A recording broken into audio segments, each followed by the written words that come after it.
What's up, wrestling fans? Good morning, and we're just getting off that crazy monetized this episode last night, and of course of the RYBACK video that I posted earlier as well, and a little bit more news for you that I wanted to quickly speak about, because we talked about how Kurt Angle, how I believe, at least I gave my opinion on that, I think Kurt Angle should come back to face Triple H, because at this point WWE needs to call the ultimate audible. I don't know what they had in store for Kurt Angle, you know, if they had something in store for him before.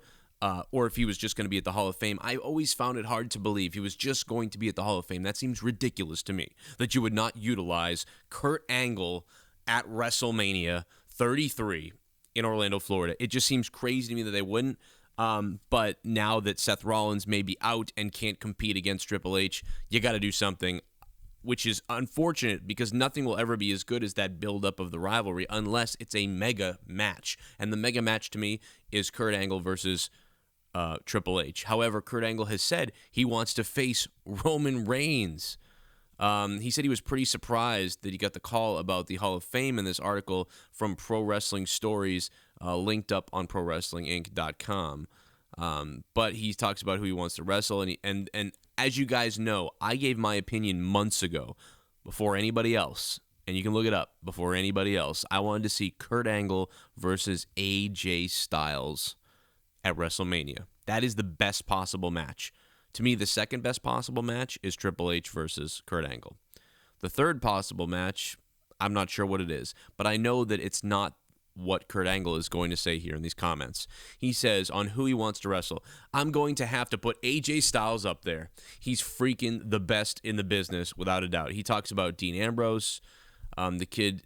Let me see what else he says. I'm trying to get to where he says, where he mentions Roman, because it just caught me off guard this morning. I was like, oh no, don't start talking about wrestling Roman.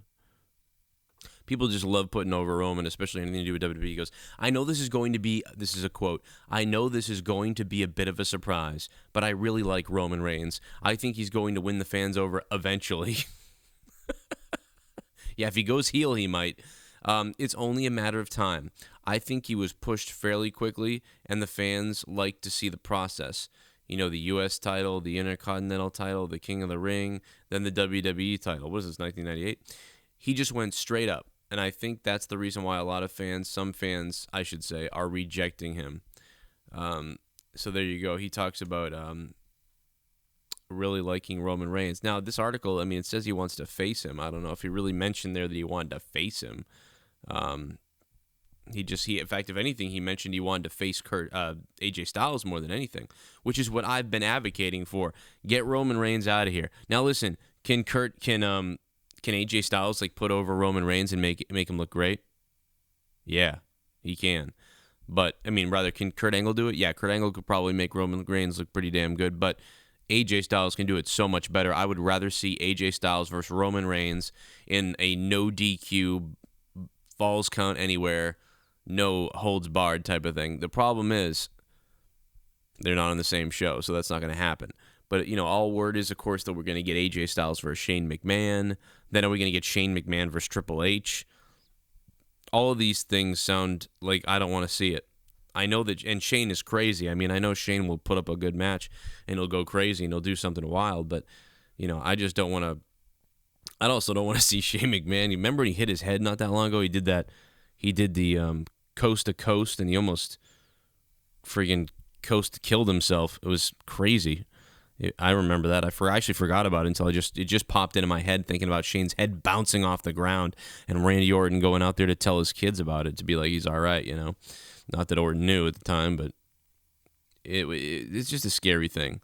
But I am just very nervous about the card. I have a feeling that no matter what happens, we're going to go into WrestleMania bitching. Like, we're all going to go into WrestleMania, like, pissed off. Like, I feel like that's what's going to happen. And it's really going to be about the matches. It's going to be about the WrestleMania matches doing well.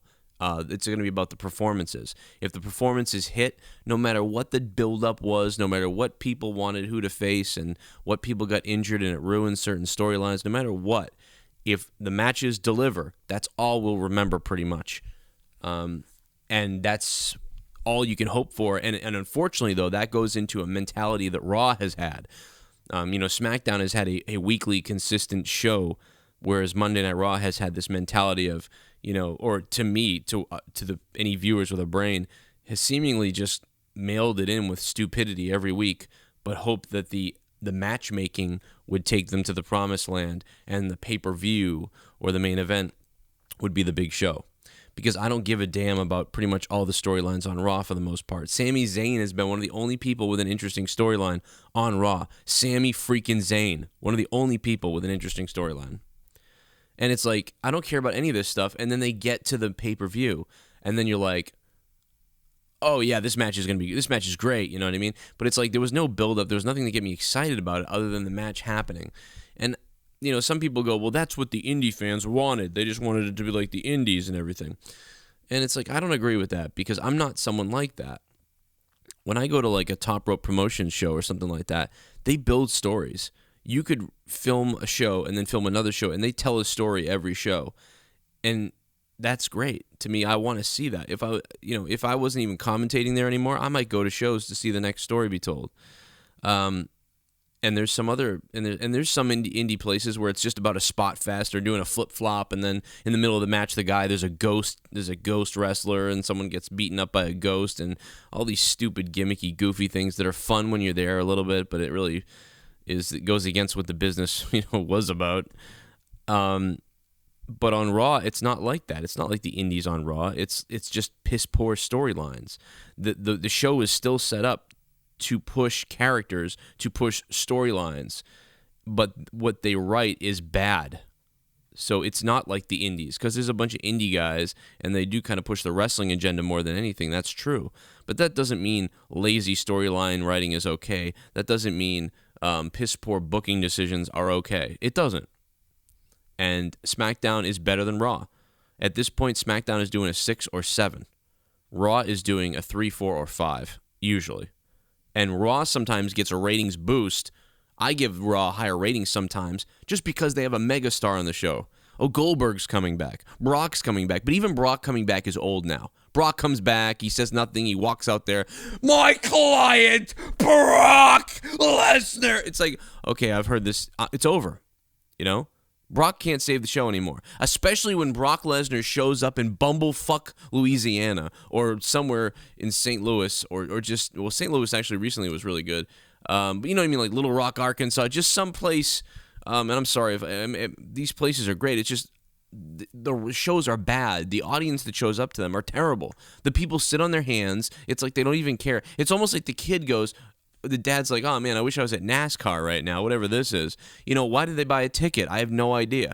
Though some of the Raw audiences are literally the TNA Impact audience if you made the audience bigger. So what? Make the place, make 15,000 people be here. Who cares? You can't hear them. They're not doing anything. They're not popping for anything. Sure, the storylines suck and certain things suck, but when something good happens or something they should pop for happens, they don't pop for it. Because they're just casuals who are zombies. They're watching the show. They saw it on television. They decided to make it a family night, and they're afraid to cheer. And then what happens is they grow up a little bit, and everyone stops watching, and then that's it. You lost that wrestling fan. The only wrestling fans you're holding on to, I've told you guys this a million times. They are recycling young and new wrestling fans. The younger fans and the new fans are lasting, I believe, a total of 1 to 4 years. And then they're out because it's so bad. The young fans, they're lasting 1 to 4 years, and then they're out. Usually it's 1 or 2 years, and they're gone, right? So if WWE keeps recycling new fans, but then they're losing those fans at the same time. So it's like it would be like if I kept getting 500 subs a day on my channel, but 500 people who were here unsubbed. So I'd really never go anywhere, but I'd be staying afloat by recycling those people. And then then WWE has all the old school fans like me, the real, like the older fans. I mean, there are some even older school fans. Like I'm talking about like 1980s, guys who watched wrestling in the late 70s and early 80s. But myself would be someone who watched wrestling in the late 80s and the 90s and now. But then they also have the new crew who started watching when John Cena became popular, who are still around somehow. So they really do have this. And the longer you go back, the less the crowd. Like the 80s and 70s guys, there's not many more of them watching, to be honest. And then the Attitude Era people, that even that audience is shrinking. the hardcore and the internet smarks and the people like that, those people are more dedicated than a lot of these other casuals. But the casuals are driving the merchandise a lot of times. But then they're becoming unfanning. They're becoming fans. They're becoming fans no more. So they buy a bunch of merchandise. They watch for like a year or two. They're like really intense about it, and then they grow up, and then they stop, and they're gone. But WWE can't keep those people, it seems like, because of the terrible storylines, the bland product, and it's too PG, and that's the problem.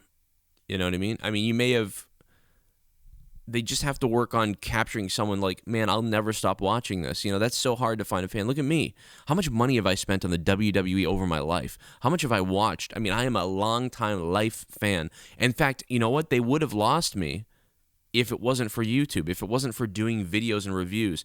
I was so angry at the product in 2012, I started this channel. I started this channel in 2012 because of my anger for what I was watching. And so I said, you know what? I can't watch this anymore. I have to rant on it. So I started making videos. And then I would not watch the show. And then I started watching, and every time it was over, I wanted to rant on it. And I wanted to just break it down. And that's how this channel started. If I wasn't doing this, I may have not been a wrestling fan anymore. And also was a little bit jaded since I was a wrestler before. I was part of the business. Wrestling and refereeing and doing things like that. And now I do commentary, which is great. Now I'm like hands deep into the business. Like I've always loved it, and I've always been a part of me. I never, I wouldn't have left wrestling. I would have just stopped watching WWE, but I can't stop watching it now. But this is a few and far between. You know what I mean? They're going to lose their audience if they don't start doing something. They have to inject something into the audience to say, I don't want to compare it to murder or something terrible, but when something terrible happens on television, every generation has a moment, I feel like, that they couldn't stop watching the television. You talk about when JFK was assassinated. Those people never wanted to turn off a television again. They saw the president assassinated on television. And you go, oh my God, this is like the 50s or whatever it was. I forget, 60s? I don't know. Fucking terrible. That's why I got a GD.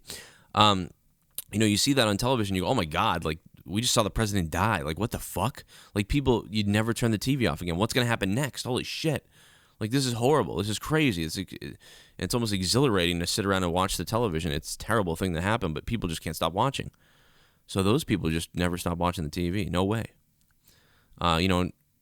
Maybe some people that saw 9/11. I mean, I watched that for 2 days. You're like, man.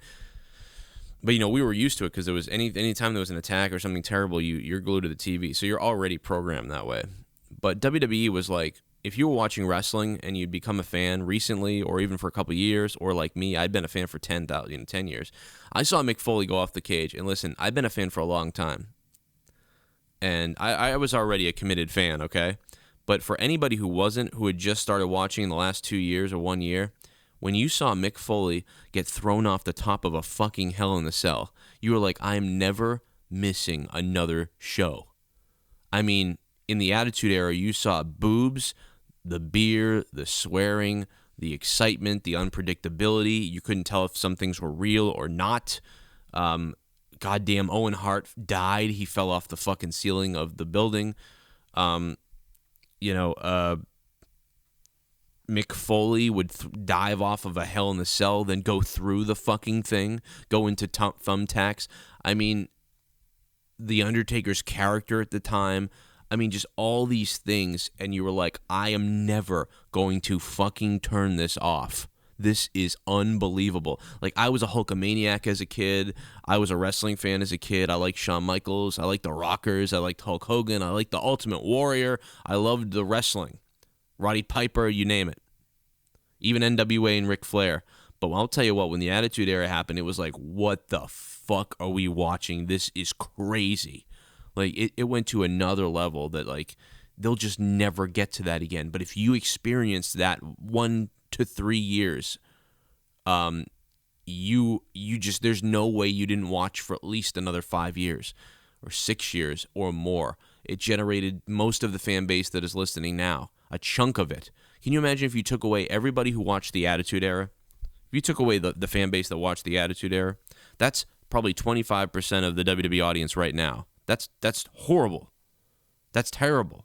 You took away 25% of the viewers right now, you'd be talking about a 700,000 viewership.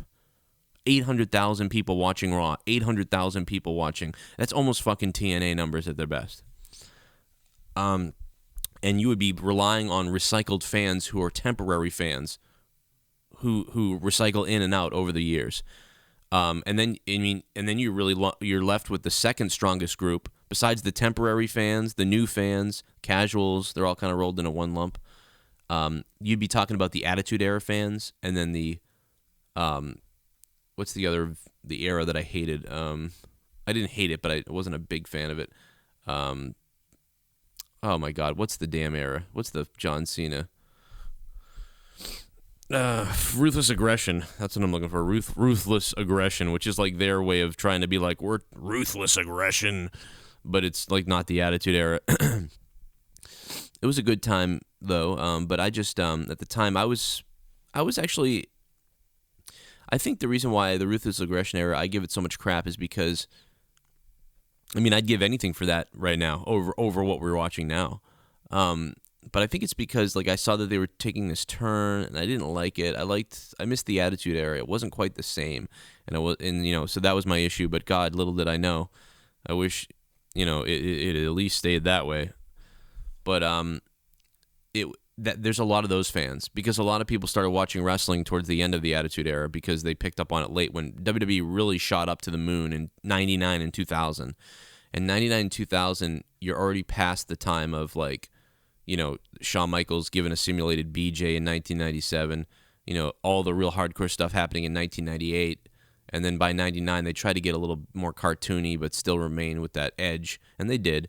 And then 2000, and then by 2001, it was like they really tried to scale it back. And then 2002, and then you get into eventually John Cena coming on the scene, and they kind of focus more on wrestling then in 2002, 3, 4. Everyone was blading at the time though; it was crazy. And yeah, you created a lot of fans at that time. So that I mean, those people are here too. Obviously, I mean, the longer you go back, the more you lose the fans. Obviously, people die, people get old, people finally turn it off. People get married in their 30s. I don't know, but anyway, it's a weird puzzle, and it's something that I'm very interested in. And the bottom line is Kurt Angle, Roman Reigns at WrestleMania. Do you want to see it? Leave it in the comments down below, guys. And if you haven't watched my Monetize This episode from the other night, 4 or 5 hours, whatever it is, it's crazy. You guys are gonna love it. I think it's unbelievable.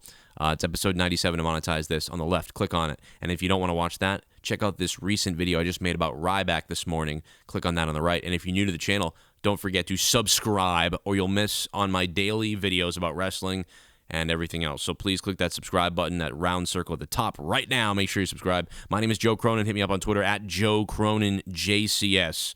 And guys, I'll see you with more videos later on.